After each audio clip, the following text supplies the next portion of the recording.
तुम्हाला पहिला प्रश्न असा विचारायला आवडेल की लोककलेशी तुमची ओळख कशी झाली व हा प्रवास तुमचा कसा सुरू झाला? त्याच्या आधी मला थोडासा उशीर झाला, त्यामुळे माझी ओळख आधीच सांगितली होती. त्यामुळे नमस्कार, मी कृष्णाई उळेकर आणि मी तुळजापूरची आहे. मी एक लोककलाकार आहे, हे सगळं तुम्हाला माहितीच झालं आहे. लोककलेची ओळख कशी झाली?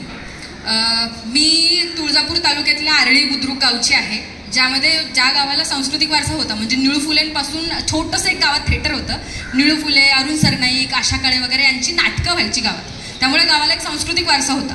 त्यामुळे नाटकाची ओळख होती. 6 वर्षाची असताना मी पहिलं नाटक लिहिलं, ज्याचं काही टायटल वगैरे असं काही नाही की तात्याचं नाटक असं म्हणून दिलं मी. आणि जे की प्रबोधनपर नाटक लिहिलं होतं की हुंडाबंदी आणि दारूबंदी हे विषय मी सगळे एकत्र करून ते नाटक लिहिलं. नाटकाची ओळख झाली. एवढ्या सगळ्या म्हणजे गावात वारसा होता, त्यामुळे नाटक बघायला मिळालंच होतं. नाटक बघत बघत मग लावणी, नंतर भाषण वगैरे या कलेत मी आले. आणि मग नंतर लावणीची मला जास्ती आवड निर्माण झाली लोकनाट्य बघत असताना. त्यामुळे लोकगीतं गात लावणी करायला लागले.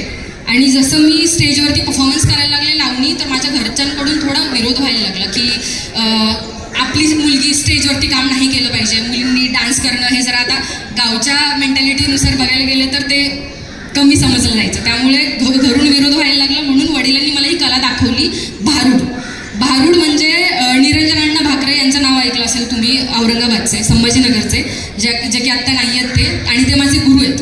त्यांचं मी भारूड पहिल्यांदा वयाची 10व्या वर्षाची असताना मी त्यांचं भारूड पाहिलं, ते लिहून घेतलं आणि मी सुरुवात केली त्याची वयाची 10व्या वर्षात असताना.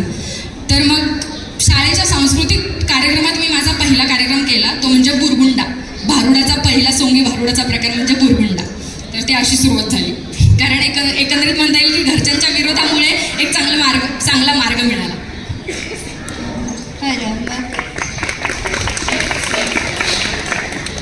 मला तुझ्याकडनं थोडासा भारुडाचा इतिहास जाणून घ्यायला आवडेल. म्हणजे भारुडाची सुरुवात कशी झाली किंवा कोणापासून झाली? भारुडाची सुरुवात आता मराठीचे तज्ज्ञ लोक बसलेलीच आहेत, मी काय वेगळं सांगणार.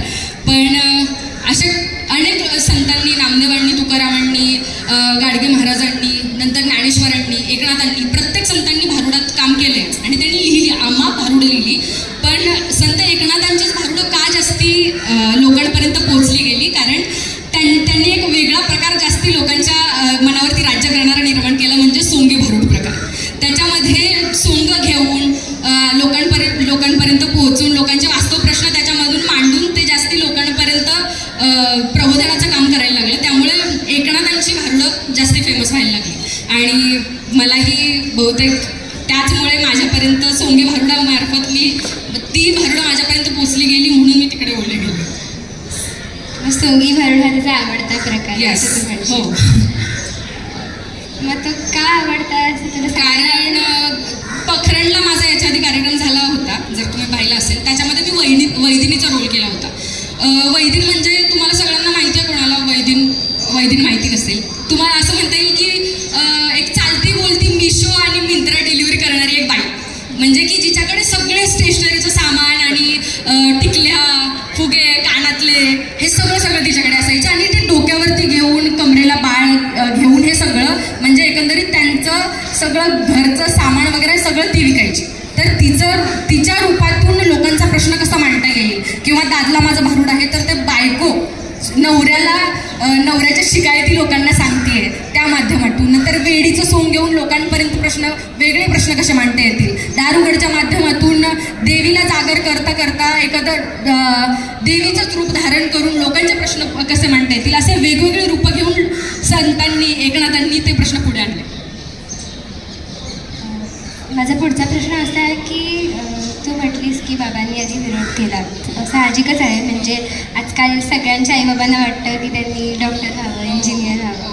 तर तू जेव्हा लोककला हे करिअर म्हणून निवडलंस, तेव्हा घरच्यांच्या प्रतिक्रिया काय होत्या? किंवा तू मुलगी आणि तू गावाकडनं येणारी, तिकडे असा दृष्टिकोन नसतं की मुली नसतात असं सामाजिक कार्यक्रमात वगैरे. तर तेव्हा विरोध झाला, व त्यावर तू कशी मात करून आज इथे हे थोडं सांगशील का? खरं तर सर, गावाकडे ना म्हणजे ग्रामीण भागामध्ये कलेला कला म्हणून नाही बघितलं जातं, हे खरं तर दुर्दैव आहे. आणि ज्यावेळी मला डान्स खूप जास्ती आवडायला लागला, मी लोककलेत जास्ती रमायला लागले. तर मग घरातून जो विरोध झाला मोठ्या लोकांचा की एकत्र कुटुंब पद्धती, आपली मुलगी स्टेजवरती काम नाही केलं पाहिजे, त्यामुळे मग मी माझ्या बाबांनी, म्हणजे खरं तर बाबा, माझ्या आई बाबा आणि माझा छोटा भाऊ हे माझ्या पाठीशी राहिले. त्यांनी मला भारूड दाखवलं. पण पुढे जात असताना पहिला कार्यक्रम केला सांस्कृतिक कार्यक्रमात, शाळेच्या सांस्कृतिक कार्यक्रमात. नंतर स्टेजचा अनुभव यावा, एक कॉन्फिडन्स वाढावा म्हणून मी गावच्या सप्त्यांमध्ये कार्यक्रम सुरू केला. सप्ताह माहितीच असेल तुम्हाला, हरिनाम सप्ताह. त्याच्यामध्ये मी कार्यक्रम सुरू केला की तिथे जाऊन त्या लोकांचं वातावरण आणि तिथल्या लोकांच्या कुरघोड्या, की नवे प्रश्न कसे तिथल्या तिथेच निर्माण करायचे असतात, किंवा एखादा प्रश्न उचलताना त्याच्या मागची बॅकस्टोरी कशी तिथल्या तिथेच सुरू करायची, हे मला काम करत करत करत अनुभव येत गेला. आणि त्याच माध्यमातून पुढं काम सुरू केलं.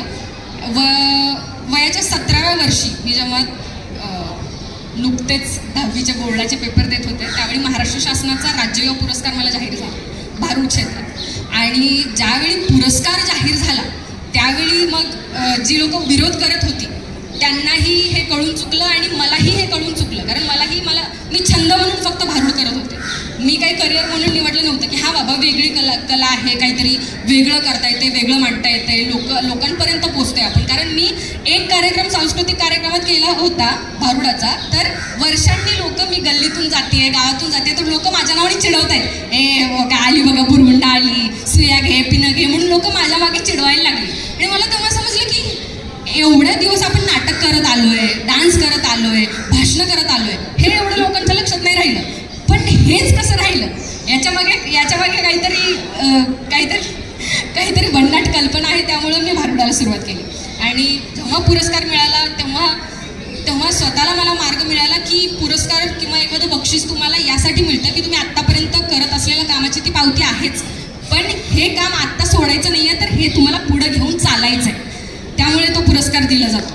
त्यामुळे पुढं जसं एकाचे 2, 2चे 3 आणि नवं करत गेले, तसं मग हा मार्ग निवडला. खरं तर फर्ग्युसन महाविद्यालयात मी BA मराठीचं शिक्षण घेतलं आणि तेव्हाही माझा हेतू हाच होता की मला MPSC वगैरे करायचं आहे, या क्षेत्रात जायचं आहे.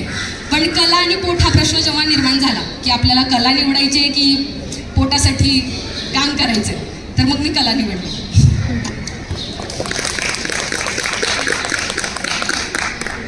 आज मराठी भाषा गौरव दिन आहे, तर त्यानिमित्त मला तुला असं विचारायला आवडेल की मराठी बोलीभाषा आणि लोककला ह्यांचं एक जवळचं नातं आहे. तर लोककलेद्वारे मराठीच्या ज्या बोलीभाषा आहे त्याच्या संवर्धनासाठी हातभार लागतो का आणि तो कसा लागतो, ह्यावर तुझं मत काय? सगळ्यात कमाल प्रश्न विचारलाय हा. खरं तर मराठी भाषा किंवा बोलीभाषा ही जर कुणी जास्त टिकवली आणि रुजवली असेल तर ती लोककले. कारण तुम्हाला कुठल्याही भागातली लोककला बघायला जा. आता मी मराठवाड्यातली, मी तुळजापुरातली आहे, तर मी भारुडातून माझ्या भारुडातून मराठवाडी भाषेचा ढंग तुम्हाला दिसेल. आणि तुम्ही कोकणात याल तर तुम्हाला दशावतार दिसेल. ह्या ज्या वेगवेगळ्या लोककला आहेत त्या बोली भाषेतून निर्माण होऊन त्यांनी त्यांच्या भागाला रिप्रेझेंट केलं. बोली भाषेनी, त्या लोककलेनी त्या भागातल्या काय म्हणता येईल व्यवहाराला आणि एकंदरीत चालीरीतींना त्यांनी रिप्रेझेंट केलं असं म्हणता येईल. म्हणून बोलीभाषानेच खरं तर जागृत ठेवली. खरं जसं तू मागच्या प्रश्नाचं उत्तर देताना म्हणालीस की तू गावाकडची आहेस आणि आता तू वेगवेगळ्या शहरांमध्ये परफॉर्म करतेस, तर तुला असं वेगवेगळ्या शहरांच्या श्रोत्यांमध्ये फरक जाणवतो का काही, किंवा एखादा किस्सा आहे का जो तुला सांगायला आवडेल की एखादी ऑडियन्स इंटरॅक्शन वगैरे? किस्सा एकच आहे, तो खूप जास्ती लक्षात राहिला माझ्या, की जेव्हा मी भारुडाची सुरुवात केली होती. तुम्हाला खूप रटाळवाणं तर होत नाही आहे ना की उगाच काय बडबडतीये, मी दिसतीये ना सगळ्यांना, आवाज येतोय? एकदा हो म्हणा. नाही तरी पण कमी, असं नाही नका. झेवियरच्या लोकांची मला ताकद माहिती आहे. म्हणा हो म्हणा परत एकदा. शाबास. तर मी ज्यावेळी भारुडाला सुरुवात केली, माझं पहिलं भारूड, मी भाषण करायचे, नाटक करायचे, त्यामुळे मला स्क्रिप्ट घेऊन काम करणं एवढंच माहिती होतं की हा बाबा डायलॉग डिलिव्हरी करायची आहे फक्त. मी लिहून घेतलं बुरगुंडा माझं पहिलं भारूड, सुया घे पिनं घे आणि हे काळ्या मण्याची माळ घे, हे मी लिहिलं आणि मी माझ्या वडिलांपुढे गेले आणि ते गायला लागले की सुया घे पिनं घे. त्यांनी म्हटलं असं नाही. त्यांनी 2 वैदिनी माझ्या घरी बोलवल्या आणि 2 दिवस त्यांनी मला त्यांच्या मागे फिरायला लावलं. वैदिनी ओळखलं ना, वैदिनी आता मी सांगितलं, त्यांच्या मागे मी 2 दिवस फिरले आणि मी रडत आले आईकडे की आई पप्पांना वेळ लागले का, काय करतायत हे, मला वैदिनीच्या मागे का फिरायला लावतायत. मग आई पण काही करू शकत नव्हती कारण पप्पा नाही तू त्यांच्या मागे जा, त्या कुठल्या पट्टीत गातायत, काय करतायत, कसं कसं बोलतात, लोकांशी कसं संवाद साधतात, हे सगळं नोटीस कर. आणि सेकंड डे जेव्हा आमचं सगळं झालं, मला शेजारच्या काकूंकडे जाऊन त्यांनी जी सगळी स्क्रिप्ट होती ती गायला सांगितली पप्पांनी, म्हणजे जे काय आहे ते बोल काकूंच्या दारात जाऊन. तर मी सुरुवातीला सुया घे पिनं घे असं असंच गायचं. आणि जेव्हा त्या 2 दिवसांनी माझ्या गायनात हा फरक पडला, मी गेले दारात आणि आवाज दिला, सुया गे पिना गे कवन्या गे ह्यांदीला आरसा गे टाकलीला बक्काल गे तुझ्या म्हाताऱ्याला खेळायला खुळखुळा गे दादा रमाई मयो वाडे माय कृष्णाई मयो वाडे माय. तर आतून आवाज आला, अगं रंडे आता तर वाटले की पुढं जा की. आणि मी रडायला लागले की माझ्या काकूने सरासर मला शिवे हसडली. मी रडायला लागले. माझ्या वडिलांनी सांगितली, अगं बाळा ही तर तुझ्या कलेची पावती आहे की त्यांना हे ओळखता नाही आलं की नॉर्मल आपली कृष्णाई गाते की वैदिक गाते. तर मला हे म्हणजे हे मूळ कळलं की जोपर्यंत तुम्ही एखाद्या गोष्टीच्या तळाशी नाही जात तोपर्यंत तुम्हाला ते मिळत नाही.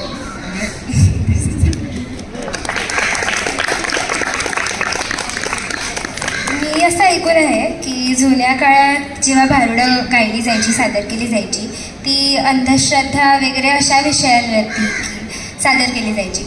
पण मग आत्ताच्या काळात समाज प्रबोधन आणि भारुड ह्याची सांगड तुम्ही कशी घालता? लोककला आणि भारुड पण म्हणू शकतो आपण. खरं तर मला असं वाटतं बदल हा जर कोणी सगळ्यात आधी स्वीकारला असेल तर तो लोककलेने स्वीकारला. कारण आपण संतांच्या काळापासून बघतो, शिवकाळापासून बघतो, ज्या शाहिरी कलेत बघायला गेलं किंवा बहिर्जी नाईक आपले ते त्यांच्या कलेमार्फत वेगवेगळे बदल करत गेले की आज या शत्रूचं आक्रमण होणार तर त्या शत्रूची कोणाला तरी आव्हान देत आहेत, दुसऱ्या शत्रूचं आव्हान देत आहेत. तर ते बदल होत गेले. जसं की स्वातंत्र्यपूर्व काळातल्या शाहिरी पोवाडे वेगळे दिसतात आपल्याला, शिवकाळातले शाहिरी पोवाडे वेगळे. आणि भारुडात पण सेम बदल होत गेला. जेव्हा नाथांनी त्यावेळेसचे प्रश्न लिहिले ते त्यात बदल होत गेले, पण नाथांनी तेव्हा जे लिहिले ते आताही लागू होतं, पण त्याच्या संकल्पना वेगळ्या. जसं की याच्या आधी त्यांनी अंधश्रद्धाबद्दल मांडलं आणि आत्ता मी जसं की दुष्काळ, शेतकरी आत्महत्या, स्त्रीभ्रूण हत्या असे नवनवीन प्रश्न घेऊन मी याच्यातून मांडत असते. तर एकंदरीत लोकप्रबोधनाचं एक कणखर माध्यम म्हणून लोककलेकडे बघितलं जातं. आणि त्यातल्या त्यात भारुड हा विषय असा आहे की त्याच्यामध्ये मनोरंजनाच्या माध्यमातून, आध्यात्मिकतेतून लोकांचे प्रश्न लोकांसमोर मांडले जातात. त्यामुळे प्रबोधनाचा एकमेव मजबूत मार्ग हा भारुड आहे. पुढचा प्रश्न असा आहे तुझ्यासमोर की आजच्या पॉप कल्चरच्या युगात, म्हणजे आता कॉलेजचा ऑडियन्स म्हणून विचारते की आजच्या पॉप कल्चरच्या युगात लोककलेबद्दल तरुण पिढीच्या मनात आवड निर्माण करण्यासाठी तुझे काय प्रयत्न असतात किंवा काय करावं? आणि खरं तर या कलाकट्टाची संकल्पना सर मला त्याच वेळी सुचली. मी गाव सोडून जेव्हा मी पुण्यामध्ये शिक्षण घेण्यासाठी आले, मला कोणी विचारलं की कृष्णाई तू काय करतेस, तेव्हा मी सांगायचे मी भारुड करते.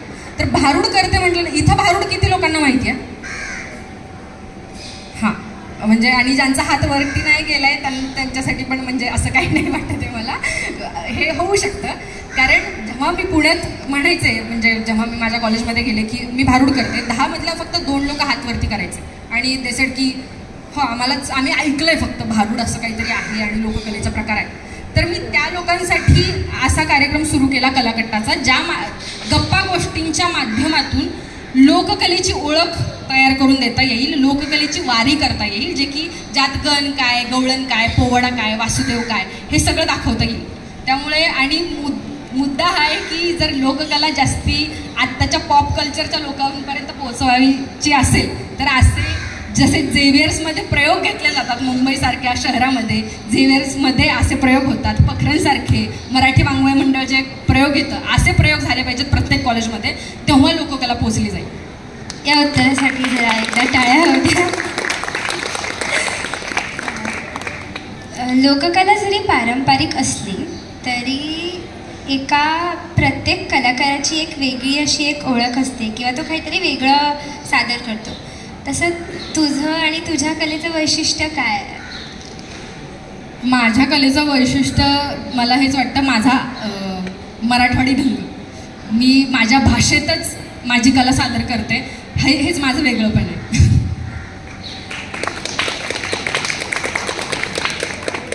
आजच्यासाठी आपला शेवटचा प्रश्न आहे.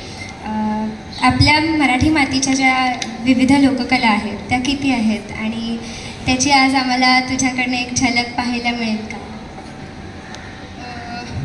खरं तर लोककला भरपूर आहेत, पण मला थोडंसं बोलीभाषेबाबतीत पण आणि मराठी भाषेबाबतीत पण, आज मराठी भाषा गौरव दिन आहे तर थोडंसं बोलावंसं वाटतं की आज आपल्याला ना ही एक खंत वाटते सर की आपल्याला इंग्लिश भाषा बोलायला नाही येत म्हणून आपल्याला लाज वाटते, पण आपल्याला मराठी बोलता नाही येत म्हणून आपल्याला लाज नाही वाटत किंवा त्याची खंत नाही वाटत की नाही मला मराठी नाही येत. या जेवढं त्याचं वाईट नाही वाटत. मुळात मावशा आहेत पण आईच श्रेष्ठ. कारण ह्या हिंदी इंग्रजी ह्या सगळ्या त्या आपल्याच भाषा आहेत, त्या मावशाच आहेत, आमच्या आयाच्या बहिणीच आहेत त्या. पण शेवटी आई, आपण मराठीत पण माय मराठी आणि इंग्लिशमध्ये पण माय मराठी. त्यामुळे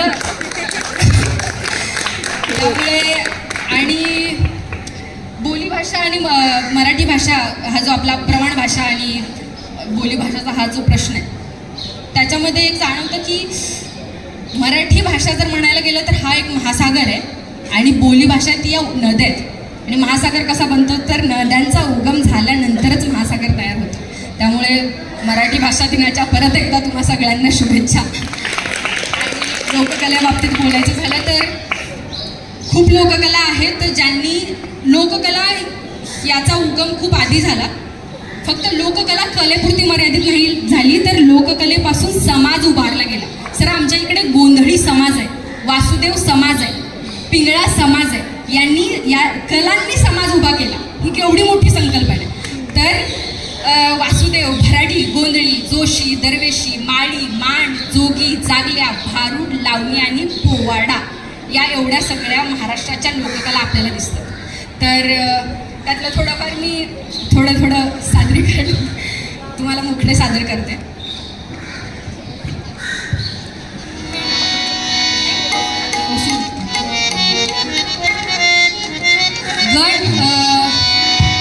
गण म्हणजे कुठल्याही शुभकार्याची सुरुवात ही गणाने केली जाते. त्याच्यामध्ये आपल्याला तमाशातले गण वेगळे दिसतात, भारुडातले गण वेगळे असतात, शाहिरीतले गण वेगळे, जागरण बोलण्यातले गण वेगळे. तर शिवशंकराचं नमन केलं जातं, प्रभूला नमन करणं किंवा त्याची स्तुती करणं याला गण म्हटलं जातं. आणि एकंदरीत ज्या ठिकाणी लोकांचा जमाव एकत्र येतो त्याला दल म्हणतात आणि त्याला सुद्धा गण म्हटलं जातं. पण आम्ही हा जो गण गातो तो गातो स्तुतीपर गण.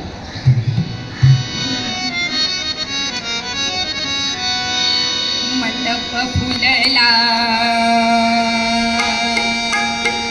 मेळा जमला, गणराया झाला सभापती. मंडप फुलला, मेळा जमला, गणराया झाला सभापती. पहिलं पाऊल पहिला मुजरा सादर करीतो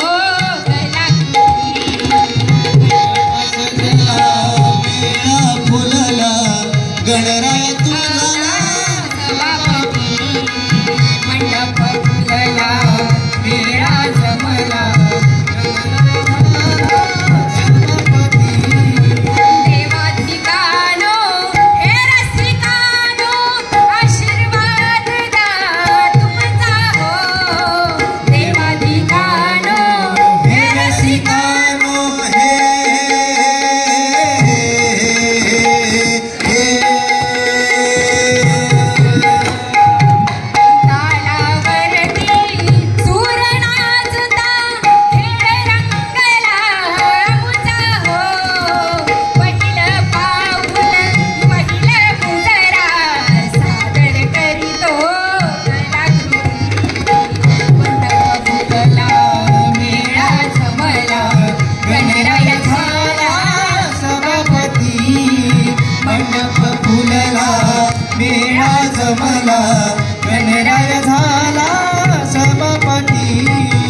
गणराया झाला सभापती, मंडप फुलला मेळा जमला, गणराया झाला सभापती.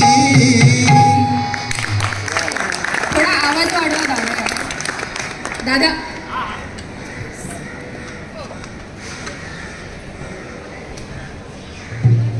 गवळण तुम्हाला मजा तर येते ना? मी इथं बसू?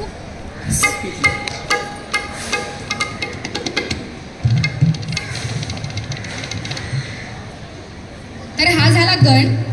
गणानंतर येते गवळण. गवळणी मध्ये 16 सहस्त्र ज्या गवळणी आहेत, गवळ्याच्या नारी आहेत, त्या कृष्ण त्यांची कशी थट्टा करतोय, कृष्ण त्यांची कुरघोडी करतोय, त्यांचे मटके फोडतोय, ह्या सगळ्या त्यामध्ये आपल्याला दिसतात. गवळणीचे 4 प्रकार आहेत. गवळणीचे 4 प्रकार कुठले? एक हाळीची गवळण. हाळीची गवळण म्हणजे काय सिद्धार्थ? हाळ देणे म्हणजे आवाज देणे. हाळ देणे म्हणजे आवाज देणे.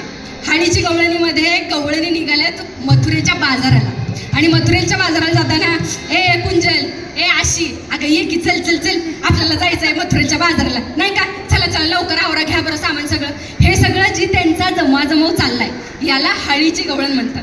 हाळीची गवळण, ओळखीची गवळण. ओळखीची गवळणीमध्ये कृष्ण रूप धारण करून आलाय गवळणीपुढे, आणि त्याची ओळख नाही पटली, गवळणीने ओळखलेलंच नाही आहे त्याला. तर मग ती ओळखीची, बाबा तू कोण आहेस, कुठून आलास, आणि हे काय आमच्या पुढं तू लावले, आमची थट्टा कशाला करतोयस, हे सगळं जे आहे की तू जर कोण असशील तर आम्हाला पटवून दे, तुझी ओळख पटवून दे, म्हणून जी गवळण आहे ती आहे ओळखीची गवळण. त्याच्यामध्ये तक्रारीची एक गवळण दिसते. तक्रारीची गवळण काय, तर कृष्ण माझ्याशी थट्टा करतोय, मला काहीतरी बोलतोय आणि कुरघुड्या करतोय, हे सगळं जाऊन मला सांगायचंय, कंप्लेंट करायची त्याच्या आईला, तक्रार करायची त्याच्या आईला, म्हणजे कोणाला? यशोदेला. तर त्या तक्रारीला म्हणतात तक्रारीची गवळण. आणि शेवटची जी गवळण आहे ती कुठली? विनवणीची गवळण. विनवणीच्या गवळणीमध्ये की बाबा कृष्णा, तुझी ओळख आम्हाला पटली आहे, आता आम्हाला माफ कर आणि आमची वाट अडवू नको, आम्हाला जाऊ दे, म्हणून त्याच्या गवळणी कृष्णाला विनवणी करतात, त्याला म्हणतात विनवणीची गवळण. आता याच्यामधली एक गवळण तुम्हाला सिद्धार्थ गाऊन दाखवेल. ओळखीची गवळण आहे. मी गनंद यशोदेचा बाळ बाळ बाळ, कृष्ण मथुरेच्या कंसाचा काळ काळ काळ. मी गनंद यशोदेचा बाळ बाळ बाळ, कृष्ण मथुरेच्या कंसाचा काळ काळ काळ. मी गनंद यशोदेचा बाळ बाळ बाळ, कृष्ण मथुरेच्या कंसाचा काळ काळ काळ. मी गनंद यशोदेचा बाळ बाळ बाळ, कृष्ण मथुरेच्या कंसाचा काळ काळ काळ. अगासुर मारिला बघासुर चिरिला, अगासुर मारिला 12 गावे अग्नी गिळला, जाळ जाळ जाळ, कृष्ण मथुरेच्या कंसाचा काळ काळ काळ.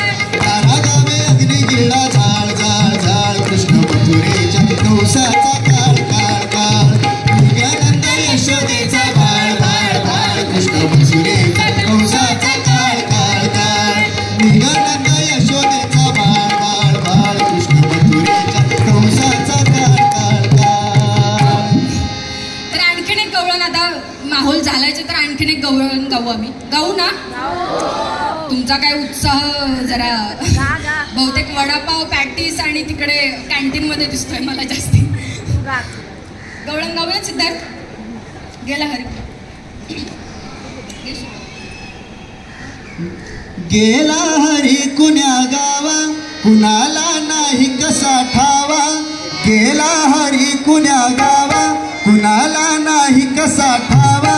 घुमेना गोकुळात पावा, उडतो डोळा डोळाबाई बाबा, उडतो डोळा डोळाबाई बाबा. गेला हरी कुण्या गावा, कुणाला नाही कसा ठावा.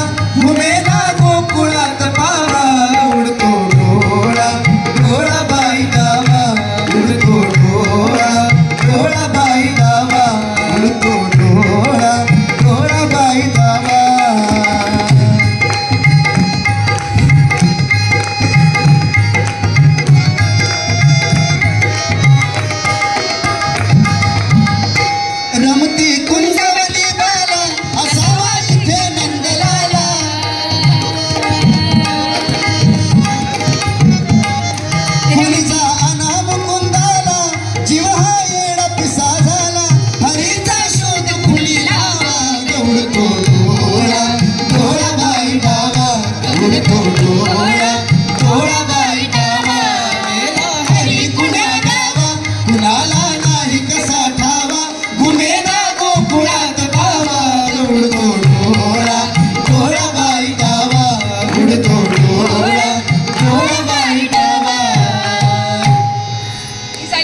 अशा प्रकारे गवळणीमधून हल्लीचा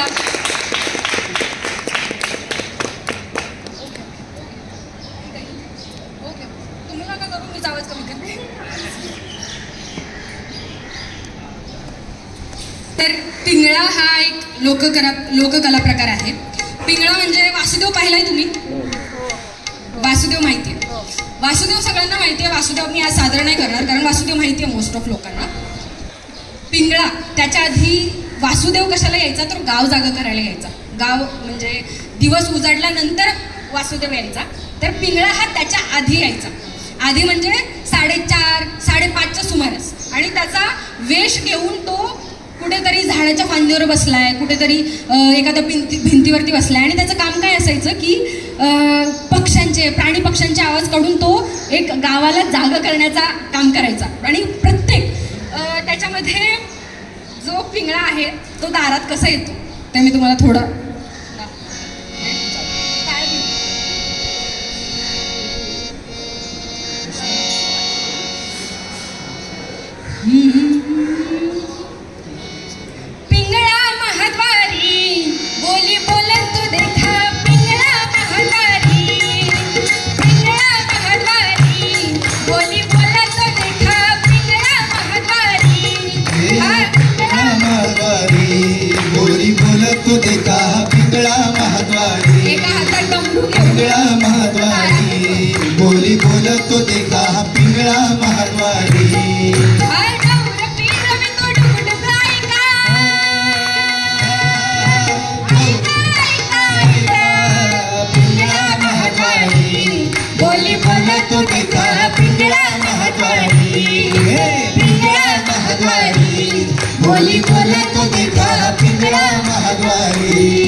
सादरीकरण असतं. नंतर बहुरूपी हा एक प्रकार आहे ज्याच्या बहुरूपी म्हणजे स्वातंत्र्यपूर्व काळात बहुरूपीची कहाणी अशी आहे की ज्यावेळी ब्रिटिशांचं आपल्यावरती राज्य होतं आणि ब्रिटिश काळातले पोलीस खूप जास्ती आक्रमक होते की ते अत्याचार करतायत, ते मारहाण करतायत खूप जास्ती म्हणजे एकदम टेरर होते असं म्हणता येईल. तर त्या पोलिसांचा आपल्या लोकांवरती इतका जास्ती भीतीचं वातावरण निर्माण झालं होतं की ज्यानंतर आपल्याला म्हणजे जेव्हा आपल्याला स्वातंत्र्य मिळालं तेव्हाही लोकांच्या मनावरती भीती पोलिसांची कायमच होती. तर लोकांच्या मनातली पोलिसांची भीती घालवण्यासाठी लोकांमध्ये असा माणूस फिरवा जो लोकांमध्ये खेळतं वळतं वातावरण निर्माण करेल. आणि बहुरूपी हा तोच कला प्रकार आहे ज्याचं वेशभूषा अशी असते की त्यांनी पोलिसांचे कपडे घातले आणि तो लोकांमध्ये जाऊन लोकांबद्दल म्हणजे ते असं म्हणता येईल की तुमचा चालता बोलता थेरपिस्ट की तुमच्याबद्दल तो जाणून घेतोय आणि तुम्हाला 10-15 मिनिटं तुम्हाला एवढं बोलेल, इतके फास्ट त्यांची बोलण्याची पद्धत असते आणि पण तुम्हाला तो गुंगून ठेवेल. त्याचं मनोरंजनाचं आणि त्याच्या भाषेवरती त्याचं प्रभुत्व आणि त्याच्या बोलण्याची स्किल हे सगळं हे कशासाठी तर फक्त तुमच्यासाठी, तुमच्यामध्ये ती भीती निर्माण व्हावी, भीती कमी व्हावी आणि खेळतं वातावरण राहावं म्हणून. आणि आणखीन एक कथा दिसते की जेव्हा डॉक्टर बाबासाहेब आंबेडकरांच्या त्यांचं एक वृत्तपत्र होतं, तुम्हाला सगळ्यांना माहितीच आहे, मूकनायकवरती आली होती बंदी की हे वृत्तपत्र लोकांपर्यंत पोहोचलं नाही पाहिजे कारण त्याच्यामुळे दंगली होत आहेत, लोक पेटून उठत आहेत. तर लोक पेटून उठली नाही पाहिजे त्यामुळे मूकनायकवरती बंदी आली आणि डॉक्टर बाबासाहेब आंबेडकरांना ही संकल्पना सुचली की आपण बहुरूपीच्या माध्यमातून वाड्या वस्त्यावरती वृत्तपत्र पोहोचूया. त्यामुळे त्या काळात बहुरूपीच्या माध्यमातून जास्त मूकनायक हा बहुरूपीच्या माध्यमातून वाड्या वस्त्यांवरती पोहोचला. तर हा बहुरूपी झाला. याच्यानंतर लावणी. लावणी तर तुम्हाला सगळ्यांना माहितीच आहे. एखादी लावणी सिद्धार्थ होऊन जाऊ द्या. ऍक्च्युली पिक्चरमध्ये गायली आहे ती. पारंपरिक लावणी खरं तर गाणार होतो, पण पिक्चरमध्ये होऊ द्या जुनी.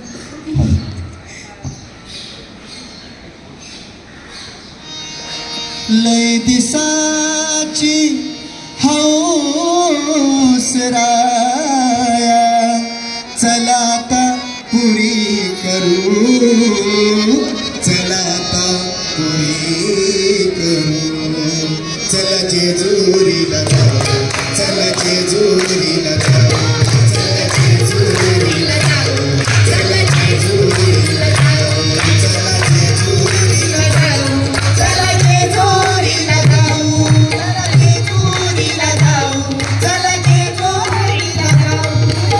जेजुरीला जाऊ, जेजुरीला जाऊ, चला जेजुरीला जाऊ.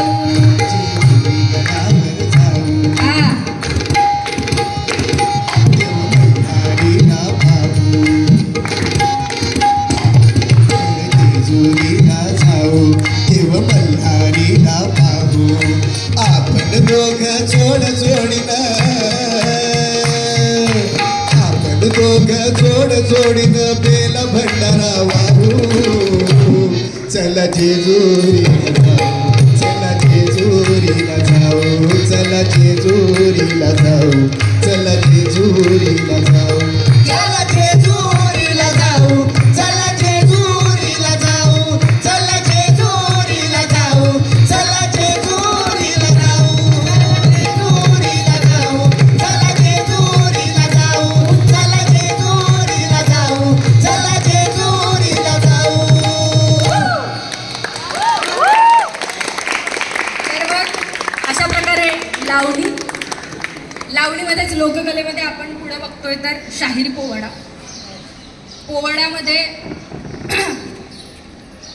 शिवाजी महाराजांचा, छत्रपतींचा, संभाजी महाराजांचा, त्यांच्या शूरवीराची कहाणी, त्याच्यामध्ये आपल्याला फक्त संभाजी महाराजांचा, शिवाजी महाराजांचा पोवाडा नाही दिसत, तर आपल्या महात्म्यांवरती सुद्धा पोवाडा दिसतो. स्वातंत्र्यपूर्व काळाचाही पोवाडा दिसतो. ते मी जे बदल ही गोष्ट म्हणाले ती पोवाड्यातून अशी बदल होत गेला. आणि अण्णाभाऊ साठेंनी जे पोवाड्याच्या धाटणीत जी छक्कड लिहिली गेली, छक्कडचा अर्थ येतो जे 6 कडव्यांचं कवन आहे त्याला छक्कड म्हणतात. आता बऱ्याचशा शाहिरांमार्फत तो बदलही होत गेला की छक्कड म्हणजे 6 कडव्यांची मानली जायची, पण त्याच्या लेखकांनुसार ते त्यांच्या संकल्पना बदलत गेल्या. छक्कडचा थोडासा एक तोडा सादर करतो.